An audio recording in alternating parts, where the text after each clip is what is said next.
I was just becoming aware at that point, so my memory of that time of the Soviet occupation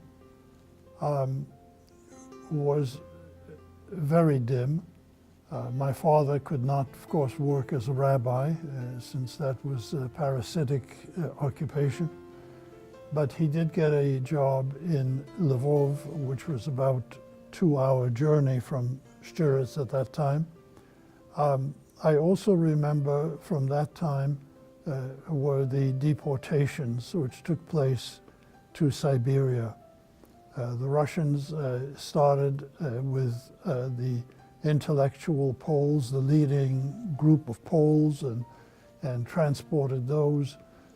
Included among those were a significant number of Jews, but not exclusively Jews. But I do remember the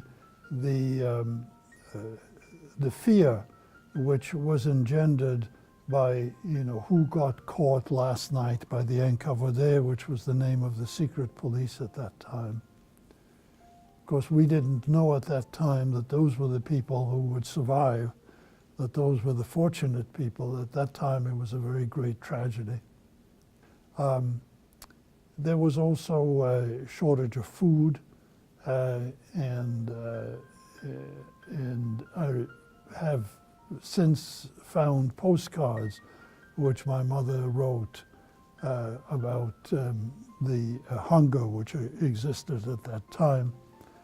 We as children were privileged in that whatever food was available, we of course got, so we didn't feel that at all.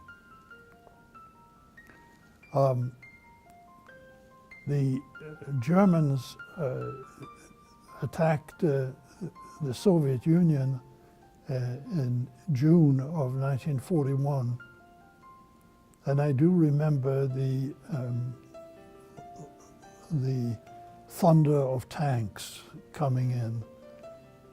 I remember boasting to my friends, the kids on the street, that I had no fear of the Germans because I spoke German, and therefore we'd be friends.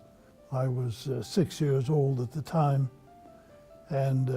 but I remember distinctly being chased out of our house, Jews being forced to scrub the cobblestones with toothbrushes. My mother, my brother and I hid in a cellar near the center of town. And I remember the darkness of that cellar. The idea was that if we were hauled out of the cellar, that my brother and I were to run immediately to the town pharmacy. The pharmacist was a Jew, but was so important to the welfare of the town that it was not thought that he would be touched. And therefore, my brother and I were given instructions that if we were hauled out, we were to just run away and run to the pharmacy. The only reason I think I remember this incident so vividly is that my brother immediately obeyed and ran to the pharmacy, and I, in my very stubborn way, said absolutely not, and I refused, and I stood my ground, and I felt very good about not having given in, and I think that's why I remember this incident.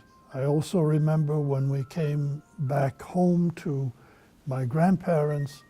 My grandmother had been beaten and she was bloody, her teeth had been knocked out, but she was very proud of the fact that she did not allow them to pull her out of the house, and she had remained in the house.